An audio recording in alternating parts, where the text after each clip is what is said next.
আসসালামু আলাইকুম দর্শক, চাষিদুল উমিয়া ইউটিউব চ্যানেলের পক্ষ থেকে স্বাগতম। দর্শক, দেখতে পাচ্ছেন কীভাবে 50 ফিট উচ্চতা কাঁঠাল নামানো হয়।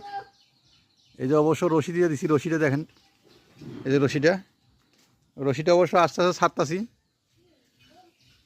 আস্তে ছাড়তাছি, আবার কাঁঠাল নামতেছে নিচে। এই দেখেন, এই যে কাঁঠাল নিচে চলে আসছে। কাঁঠাল অবশ্য একটা গাছে পাইকা নিচে পড়ে গেছে, এই যে দেখতে পাচ্ছেন। আর এই যে কাঁঠাল কিন্তু কাছে চলে আসছে। এই যে 50 ফিট উচ্চতা এই কাঁঠালটা, গাছটাকে কাঁঠাল থেকে পাড়ানো হচ্ছে। দেখেন কত টেকনিক, কেজি রশি দিয়ে কাঁঠাল কিন্তু নামে গেছে। এই যে